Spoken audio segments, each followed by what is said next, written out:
You don't need a stage. You need a chair and the guts to tell the truth. I don't have all the answers. I'm still sorting out my own.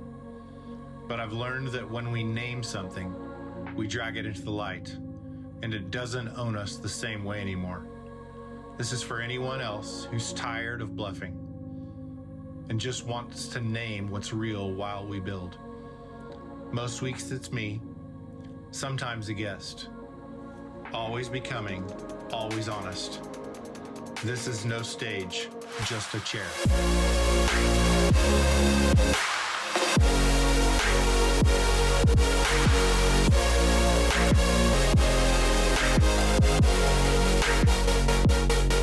Start with a story.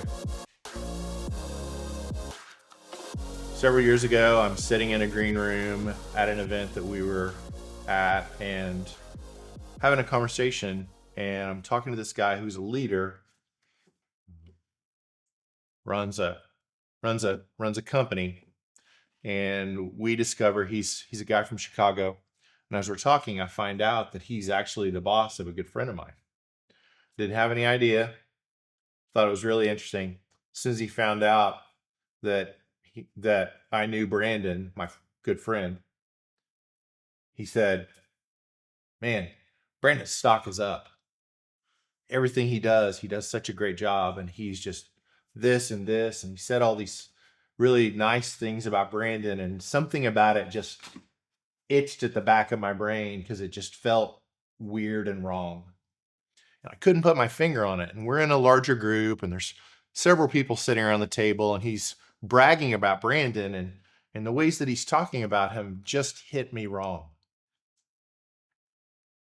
And over the course of time, a few people left, and the room got quieter, and everything got sparser, and it ended up just he and I sitting down in there talking. And I just told him, I said, "This is going to sound really weird, but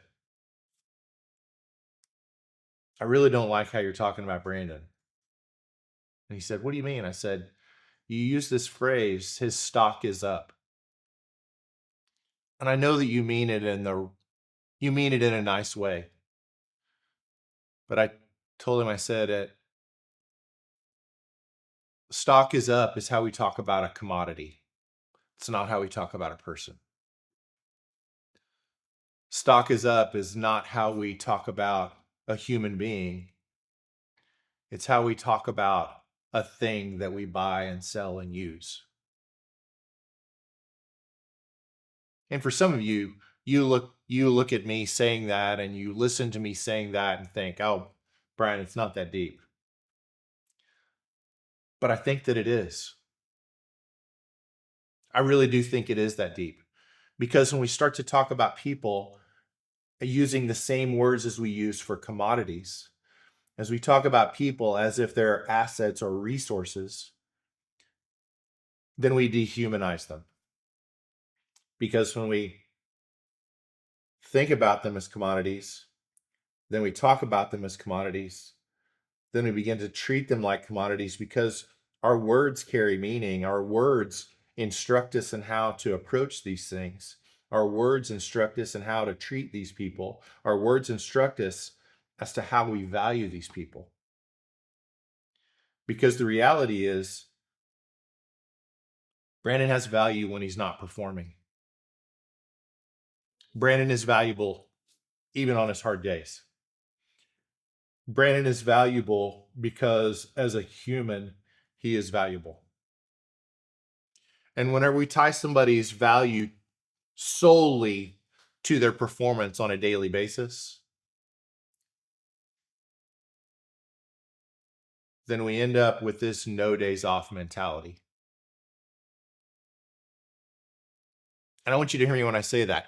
We end up with this no days off mentality. And no days off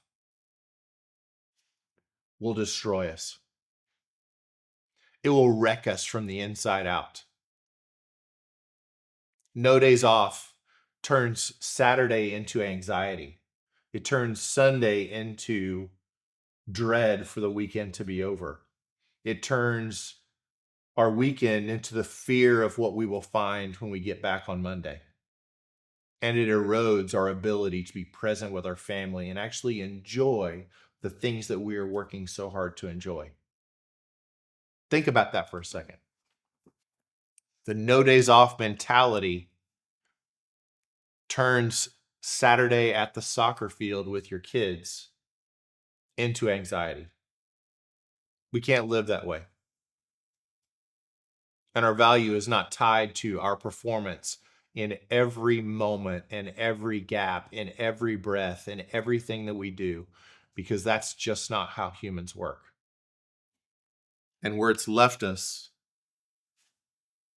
and look this up for yourself. Look it up on your phone or on your computer or whatever it is that you're watching this on. Look it up. Where we end up with that mindset, I would say, is in the loneliness epidemic that we're in right now.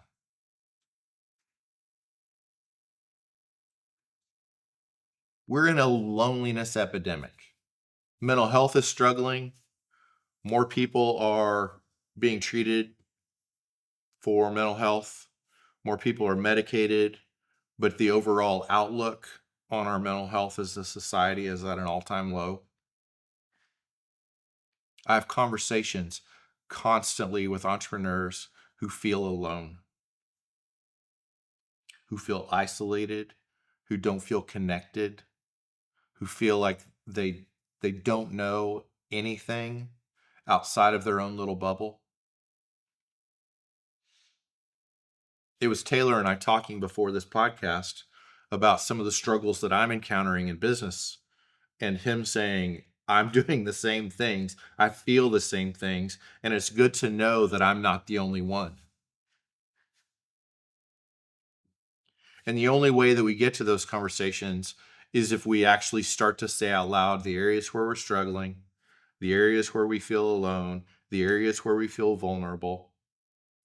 And we stop thinking of ourselves and the people around us as assets. Instead, start to think about them as people who have value. Because we live in this age of optimization. We live in this age of efficiency. And if we're not careful, we can prioritize optimization and efficiency over everything else. And when we do that, what we start to do is we start to manage instead of lead. And those are two different things. We start to manage instead of lead. And again, this is, I'm going to acknowledge this thing. Remember what we talked about, the tension of all the things? There's nothing wrong with managing. But which is a higher priority? Managing or leading? Which one is a higher priority? Leading is the higher priority. Leading and guiding into the future is the priority. It's not saying you perform today. Hope you can keep it up tomorrow. Hope you can maintain this and sustain this. Don't ever let up. Because when we feel that, we feel alone. Can't be weak. I can't let up. I can't have a down day. As a matter of fact, in my off time, I've got to work ahead because I've got to cover up for my down times. I've got to cover up for my bad days. I've got to make up for all those things. And as a result, I don't take vacations. I don't actually take time off. As a result, I walk around with my phone in my pocket all the time, ready to answer everything at a moment's notice, even if it's 2:00 in the morning on a Saturday night. It's mindlessly picking up your phone off of your side table of your bed to look and see if there's any fires to put out. I need less of that.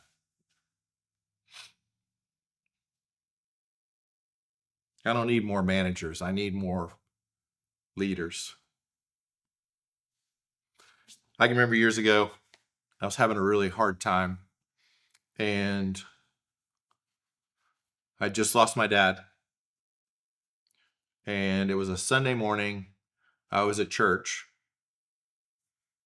and my pastor. His name's Lance. Lance actually hates this story, but I don't really care. And I'll probably tag him in this just to poke him a little bit. But I was having a really hard time. I just lost my dad. I was very close to my dad. My dad was 10 feet tall and bulletproof. He was just a hero of a human to me. And I was sitting there on a Sunday morning, and I'm sitting on the end of an aisle, and Lance, my pastor, walks by me, and he pats me on the arm. He knows all the things that are going on in my life, and he just asked me that morning, "How are you doing today?" And I just looked at him and I said, "Not so sure I like God today." And he pats me on the arm and he says, "We've all been there." And then he just walks away. When I told him later, because the truth is, he couldn't have handled that more perfectly in that moment than he did. That was actually the perfect way in that moment to handle that. Because here's what I walked away with in that moment. What I walked away with in that moment is, we've all been there, and I'm not scared for you. Because he knew it's going to be okay. This is just a dark moment. This is a hard moment. But he let me know that he'd been there too. And there was like this confidence and there was a confidence and connection even in the moment that he walked away. Like, I felt more connected because of that thing that he said, because I felt understood. And when he walked away, I went, yeah, I'm going to be okay. He hates it because when I told him the story later, he was like, "Man, I should have sat down with you. I should have done this. I should have done this." And I was like, "No, you did it perfectly. This is what needed to happen." Because in that moment, I didn't need anybody to be scared for me. I just needed to be seen. Because in that moment, he could have managed me, but instead he led me. And those two things aren't always the same thing.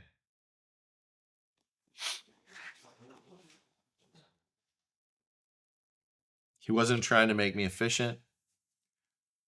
He wasn't trying to optimize me. He wasn't trying to fix me. He just tried to care.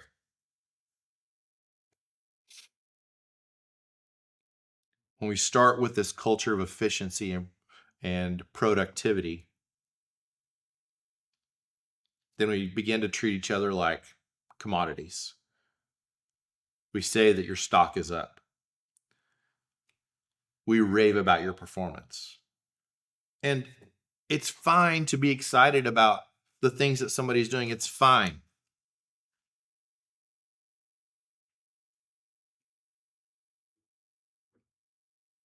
But when we care about the people, it's on the quiet days, it's on the hard days, it's on the days that they don't quite feel like themselves, that we can either look at them and dismiss them, or we can look at them and go, "How are you? Are you okay today? You want to go get a cup of coffee?"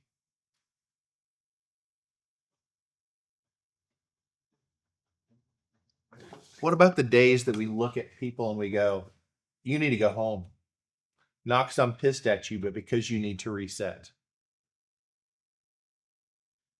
Because today you're at 20%. Today you're tired and you're dragging and you are at your minimum. And the thing that is best for you, and truthfully, what's best for the company, is for you to reset and recharge. Again, same company that I was talking about in Chicago.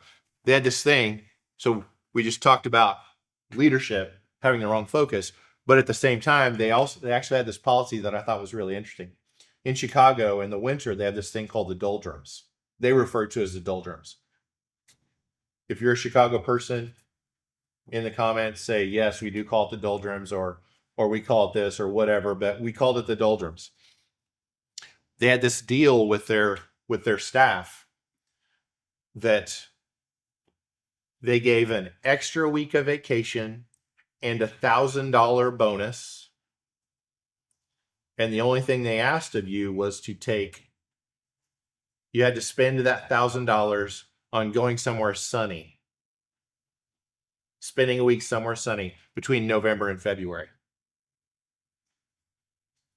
We're going to give you $1,000 and an extra week off. We just want you to go somewhere sunny. And the reason that they were doing that is because they saw that seasonal affective disorder, which is a thing, which is a reality, which is a fact, was affecting their productivity so much that they wanted to invest in resetting that.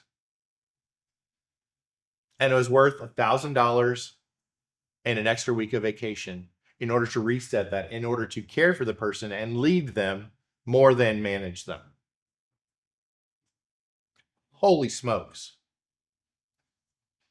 And we talk about this loneliness epidemic that we're in right now. And we talk, and I think about this all the time because I'm having conversations with entrepreneurs all the time who feel lonely, who feel alone. I'm having conversation with other parents who feel lonely, who feel alone. I'm having conversations with my sons, figuring out how to navigate what life needs to look like in the world that we live in. And I see how lonely we all feel. And here's another aside. The companies right now that I see having the greatest success in the business market are the ones that are addressing a core need. And that need is, and it's going to sound so woo-woo, but the need that they are solving for is connection. Because people are so desperate to belong and to feel connected and to feel part that they are actually spending their resources in order to do the things to try and find that connection.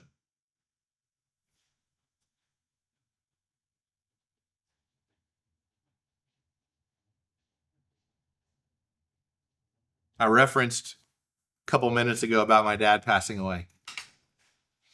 There's another thing that I want to throw out there that is part of the equation of the loneliness epidemic. This is purely my opinion. I'm not a sociologist. I'm not a psychologist. I'm just a human. But as a 53-year-old person, I look at my life and the times in my life where I've been the healthiest, where I've been in the best place, there are two components that are a part of my life. And the two components are this: intentional community and accidental community. So think about that. Intentional community and accidental community. Intentional community is groups and organizations that I'm a part of. It's going to church. It's a men's, it's a men's hangout time. It's going to events. It's doing things where you know that you're going in order to be connected. It's on purpose. It's intentional. But the other component that has to be there, in my opinion, it has to be there for me, that's for darn sure, has to be accidental community. And accidental community is driven by this. Accidental community is who do you bump into at the coffee shop that you go to? You're not sure who it's going to be, but you know that there are a few people that on a regular basis you're going to bump into them. You're not there to meet with them. You're there to get your coffee. You're there because you got to go to the grocery store and you need milk and eggs and bread and bananas.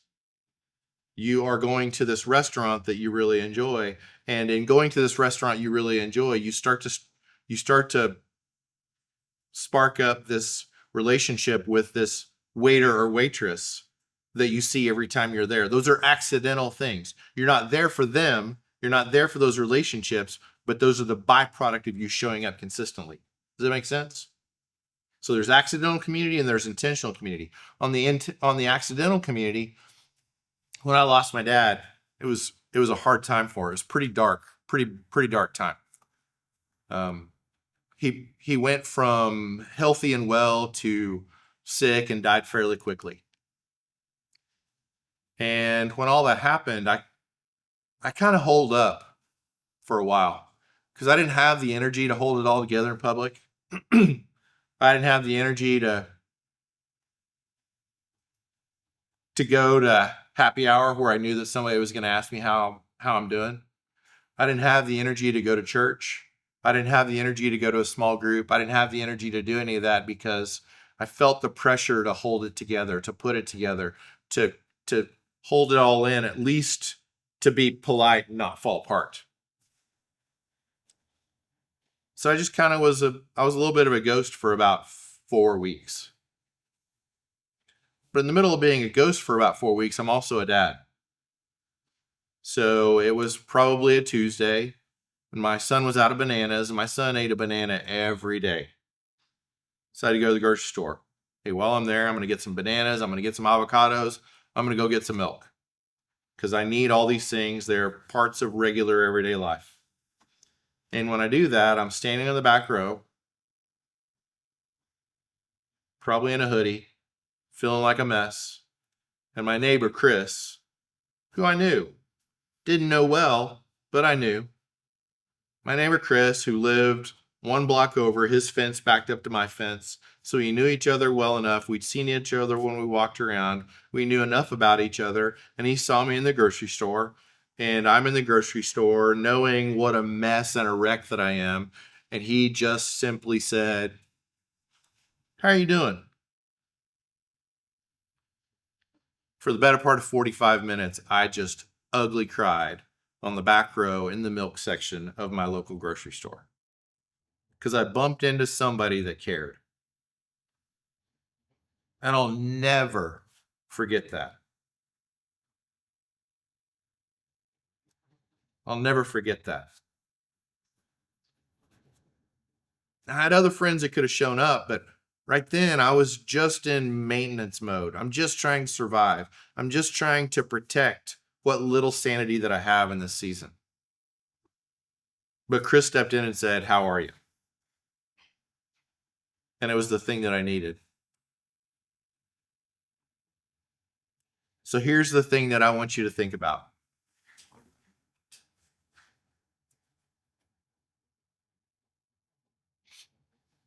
I really need you to think about how people can be seen and who are the people around you that you need to see.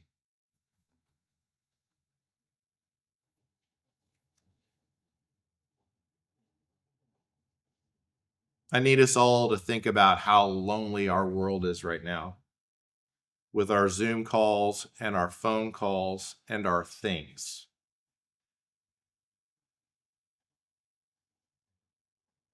During the pandemic, a good friend of mine saw that I was struggling because I'm an extrovert. Surprise, surprise. And he saw that I was struggling and he gave me some advice that's really great advice. And it's advice that I've tried to maintain since then. He said, every week, send 2 text messages to one of your friends that you've known for more than a decade and ask them if they want to get on a call. It could be a FaceTime, it could be a phone call, it could be whatever, but ask them if they can get on a call just to spend a few minutes talking. And I was like, yeah, but I'm on Zoom calls all the time. And he said, yeah, you're on Zoom calls with people you work with. You're on Zoom calls with people that are clients. You're on Zoom calls that are business focused. And you just need to be a human for a few minutes. So I started doing that. I sent a text message. Hey, you want to get on a call? Hey, let's catch up. I would send 2 per week. And usually one of them would reply. And then I would end up on a FaceTime call. And my friend actually said, don't use Zoom because that even feels like work. I would get on a FaceTime call and I would catch up with my friends that I've known for more than a decade. And it gave me a life raft in a lonely time. Because in that moment, I was in my loneliness epidemic. And right now, there are a lot of people that are in this loneliness epidemic. And the question that I ask is, and the thing that I challenged all of us to do is find ways to actually connect with people. We're not looking for efficiency. We're not looking for optimization. We're looking for actual connection and treating people like humans because that is this thing that makes this all sustainable.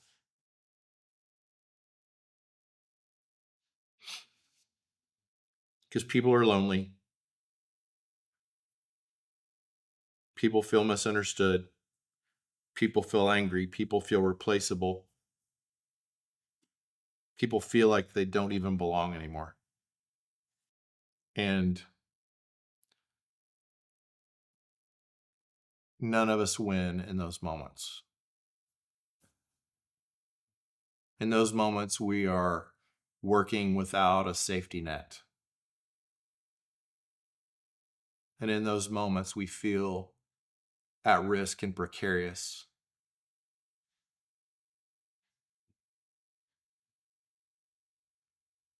So this week, can you find a moment that you can step outside of? This week, can I find a moment that I can step outside of myself? That I can step outside of the things that I need and the things that I need from people and look them in the eye and say, how are you? I made some little notes here that I'm just going to read them, because these are kind of these reflections that I'm focusing on right now. When was the last time someone's words made you feel truly seen?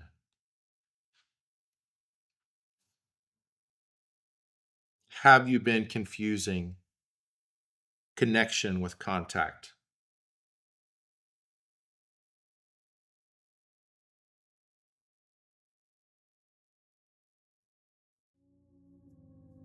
Who are the people you bump into that quietly keep you grounded? Name names. Who are the people that you bump into that quietly keep you grounded? And what language do you use when you talk about others? And what is a reveal about what you value?